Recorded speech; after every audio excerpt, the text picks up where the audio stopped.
పవన్ కళ్యాణ్ గారు పవన్ కళ్యాణ్ గారు సుస్వాగతం సినిమాలో చాలా దీనంగా ఒక డైలాగ్ చెప్తారు సంధ్యతో లవర్తో. ఆ డైలాగ్ ఎలా ఉంటుందో చెప్తాను. ఆ అమ్మాయి వచ్చి ఐ లవ్ యూ అంటే ఏది ఇంకొకసారి చెప్పు, ఈ ఒకే ఒక్క మాట కోసం నేను నా చదువును కోల్పోయాను, నా తండ్రిని కోల్పోయాను, ఈ స్టైల్లో ఉంటుంది. అదే పవన్ కళ్యాణ్ గారు చెప్పిన డైలాగు చిరంజీవి గారు చెప్తే ఎలా ఉంటుంది? పవన్ కళ్యాణ్ గారు నాకు కొంచెం తిక్కు ఉంది కానీ దానికి ఒక లెక్క ఉంది, ఆ తిక్కేమిటో చూపిస్తాను, మీ లెక్కలని తేలుస్తాను అన్నది చిరంజీవి గారి స్టైల్ ఎలా ఉంటుంది? నాకు కొంచెం తిక్కు ఉంది కానీ దానికి ఒక లెక్క ఉంది, ఆ తిక్కేమిటో చూపిస్తాను, మీ అందరూ లెక్కలు తేల్చేస్తాను ఏమనుకున్నావా? చెయ్యి చూడు ఎంత రఫ్గా ఉందో, రఫ్ ఆడిస్తానా అని ఈ స్టైల్లో ఉంటుంది. ఇలా రకరకాలుగా. అలానే రేర్ వాయిస్లో నాకు బాగా పేరు తెచ్చిన వాయిస్లో, రేర్ వాయిస్లో మీరు జీవా గారు మన ఎడిట్ సినిమాలో చూస్తే ఆ ఇసుక కామెడీ ఉంటుంది. ఆ జీవా గారు రకరకాల వేరియేషన్స్ ఎలా ఉంటాయి. రాయ్ ఆ ఇసుక ఏమిటి, బేదరేమిటి, చల్లటం ఏమిటి, సంథింగ్ ఈజ్ దేర్. వాడు మౌలుడు కాదయ్యా, పిచ్చ కొట్టుడు కొడుతున్నాడు. నాకు తెలుసురా వాడు బాడీ బాక్స్ ఆఫీస్ అని, ఈ 2000 నాకే అని ఇలా రేరు వాయిస్లు. అలానే నిర్మలమ్మ గారు ఆమె తిడుతున్నప్పుడు ఆ వాయిస్ల వేరియేషన్ చాలా బాగుంటాయి. ఇదే నిర్మలమ్మ గారు నాగేశ్వరరావు గారు చెప్పిన డైలాగు నిర్మలమ్మ గారు చెప్తే ఎలా ఉంటుంది? నాగేశ్వరరావు గారు అంటే బాగా గుర్తొచ్చే డైలాగ్ ప్రేమాభిషేకంలో, ఎవరు రాక్షసిలా ప్రవర్తించింది, నీవారేరా, నీతో రేయరక పగలరక తిరిగి అందుకు నువ్వు ఇచ్చేసావు, చెదరిచ్చావు, అసగా మాట్లాడు, అందుకే నేను ప్రేమించినట్టు నటించా, శుభలేఖలు వేయించారు. ఇది ఇన్ కేస్ ఈ డైలాగ్ నిర్మలమ్మ గారు చెప్తే ఎలా ఉంటుంది? ఎవరో మొదల సభ చాచుగా అన్న మోసం చేసింది నువ్వా నేనా?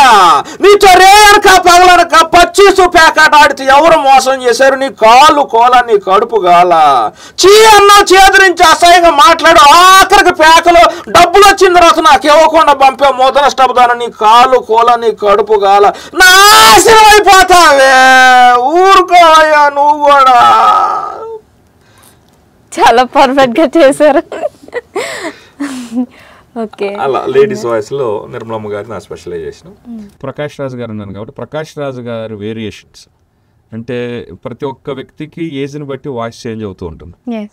ప్రకాష్ రాజు గారు ఫస్ట్ సుస్వాగతం ఆ టైప్ సినిమాల్లో ప్రకాష్ రాజు గారు వాయిస్లో ఆ వేరియేషన్ ఎలా ఉంది? రాయ్ నీ పేరేమిటి? తల్ముఖ తెల్మా.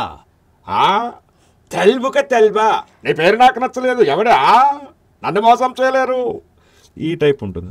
ఆ తర్వాత కామెడీ విలన్గా అలానే విలన్గా క్యారెక్టరైజేషన్ చేసేటప్పుడు ఒక్కళ్ళలో స్వప్న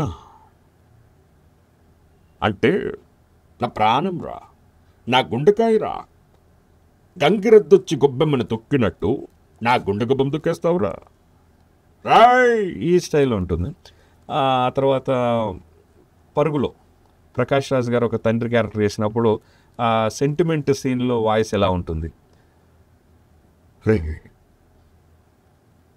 ఇదివరకు నేను మొండోన్ని మరటోన్ని, ఎప్పుడైతే మహాలక్ష్మి పుట్టిందో అన్నీ వదిలేస్తాను రా, ఎందుకంటే నేను చేసిన నా కూతురు మీదకి రాకూడదని.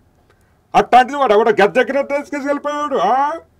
మీరేం ఫ్రెండ్స్ అంటే హెల్ప్ చేసేస్తారు, నాకు కావాలని నా కూతురు ఎక్కడో కావాలని తెచ్చారా బంగారు తల్లి, తెచ్చారా నా కూతురుని.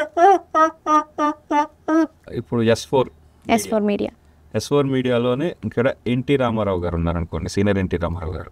సీనియర్ ఎన్టీ రామారావు గారిని చాలామంది అనుకుంటారు, అబ్బా ఒకసారి ప్రత్యక్షంగా చూడలేకపోయామే, చూస్తే బాగుండేదే అని. అయితే ఆయన ఎన్నో మంచి పనులు చేశారు ప్రజలకు కానీ, ఒక పక్క యాక్టింగ్ పరంగా కానీ. అయితే ఇన్ కేస్ ఒకవేళ మీకే అవకాశం వస్తే మీరు సీనియర్ ఎన్టీ రామారావు గారిని ఎలా ఇంటర్వ్యూ చేస్తారో మనం ఇప్పుడు చేద్దాం. మీరు రామారావు గారిని ప్రశ్న అడగానే రామారావు గారు మీకు సమాధానం చెప్తారు. తప్పకుండా అండి. నేను ఎప్పుడు రామారావుని యాక్చువల్ జుట్టు ఉంటే రామారావు గారిలాగా ఇలా తీసుకున్నామండి, జుట్టు లేదన్న విషయం మర్చిపోయాను. ఓకే, చెప్పండి. నమస్తే రామారావు గారు, మా S4 మీడియాకి వచ్చినందుకు చాలా చాలా thanks. Thank you very much బంగారు తల్లి. మీ నామధేయము? రేఖ. రేఖ. చిన్నప్పుడు మేము చదువుకునేటప్పుడు అక్షాంశాలు రేఖాంశాలు అని చదువుకున్నాం.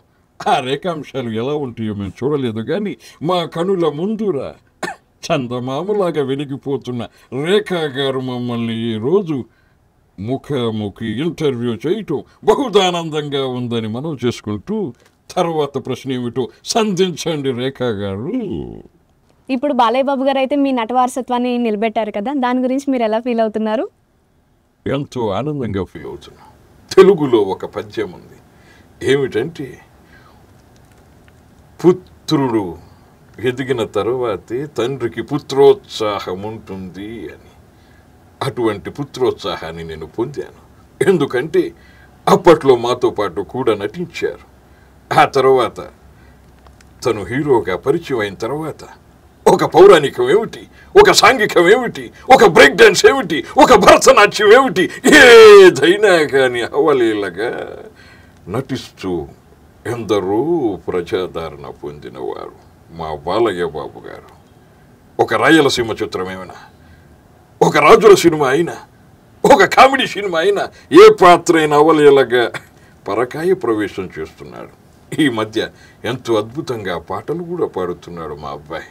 ఒక గాయకుడిగా, ఒక నటునుడిగా, ఒక ప్రొడ్యూసర్గా, ఒక డైరెక్టర్గా, ఒక సేవాతత్వం కలిగిన హృదయం కలిగిన వ్యక్తిగా ఎందరో పేదలకు బసవతారకం క్యాన్సర్ హాస్పిటల్ ద్వారా సేవ చేస్తున్న మా అబ్బాయిని చూస్తుంటే స్వర్గాన మేము మహదానందంగా ఉన్నాం. రేఖ, ధన్యవాదములు. ఇలా రామారావు గారు ఇలా మీతో ముఖాముఖి కూర్చొని మాట్లాడితే ఇలా ఉంటుంది. అంటే మామూలుగా ఏంటంటే మిమిక్రీ అంటే రామారావు గారు అయితే ఇలా చేస్తారని సుప్రీంకోర్టులో తీర్పు జరిగితే న్యాయం జరగవచ్చు, జరగరావచ్చు. మిస్టర్ ఏమంటావయ్యా?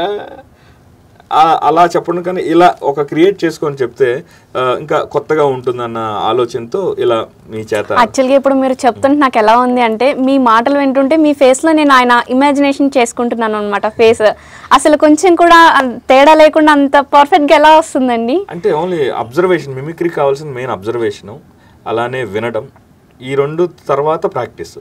ఎందుకంటే వాళ్ళు ఎక్కడ ఏ పదం ఎలా ఉచ్చరిస్తున్నారు, ఎక్కడ ఏ పదాన్ని స్ట్రెస్ చేస్తున్నారు, అవన్నీ గమనించి అలానే తర్వాత వాళ్ళ హావభావాలు, వాళ్ళ చూపులు, వాళ్ళు ఎలా చేతులు, వాళ్ళ మూమెంట్ ఎలా ఉండదు అన్ని బాగా. అంటే వాయిస్లో ఇవన్నీ చేతులు కూడా ఇవన్నీ మనం అబ్జర్వ్ చేయాలంటారా? అంతే, వాయిస్తో పాటు. ఎందుకంటే నేను జస్ట్ ఇలా కూర్చొని రేఖా గారు ఎలా ఉన్నారు అంటే కొంచెం ఒక వాయిస్ అలా కాకుండా ఇలా తిరుగుతూ చేస్తూ ఉంటుందంటే ఇంకా ఆయన పరకాయ ప్రవేశం చేసినట్టు ఆయన ఇంకా మీరు ఇంకా నేను ఇన్ కేస్ ఒక 80% ఇమిడియేట్ చేయగలిగితే మీకు 100% రీచ్ అయ్యింది విత్ ఎక్స్ప్రెషన్స్తో.